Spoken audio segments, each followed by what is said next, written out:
For many historians, the arrival of the Mongols in Baghdad is the single most devastating moment in the history of the Muslim Middle East.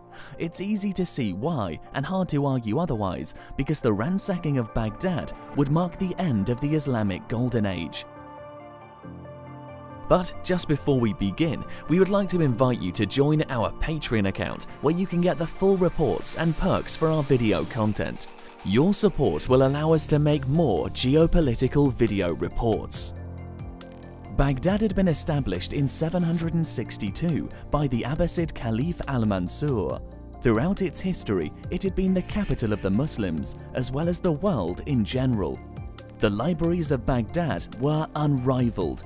The House of Wisdom, established soon after the city was built, was a magnet for the most intelligent scientists, thinkers, mathematicians, and linguists of the world.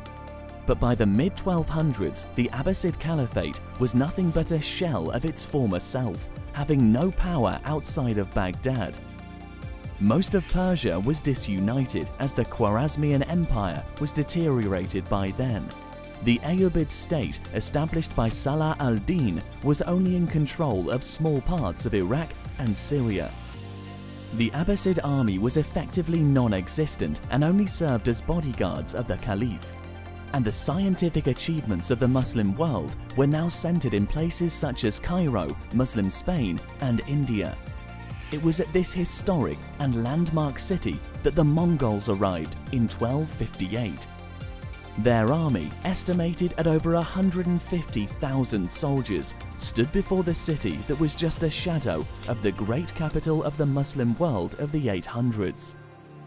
The siege began in mid-January and only lasted 2 weeks. On February 10, 1258, the Mongols entered the city of the Caliphs.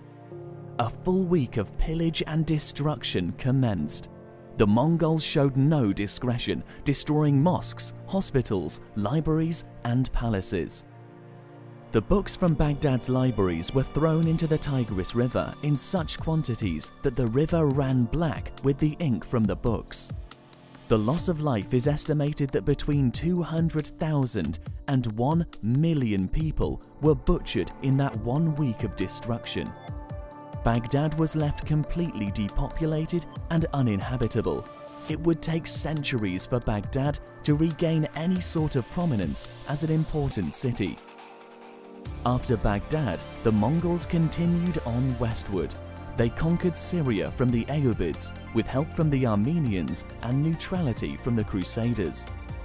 In Palestine, they reached the extent of their conquests. The new Mamluk Sultanate of Egypt, under the leadership of Baybars, defeated the Mongols at the Battle of Ain Jalut in 1260. This prevented a Mongol invasion of the Holy Lands of Mecca, Medina, and Jerusalem. This also ensured the safety of the only remaining powerful Muslim empire of the time, the Mamluks. Despite ultimately being unsuccessful in their attempt to destroy Islam, the Mongols left a deep political, economic, and military scar in the heart of the Muslim world. Entire regions were depopulated. Irrigation canals, fields of crops, and economic infrastructure were destroyed beyond repair.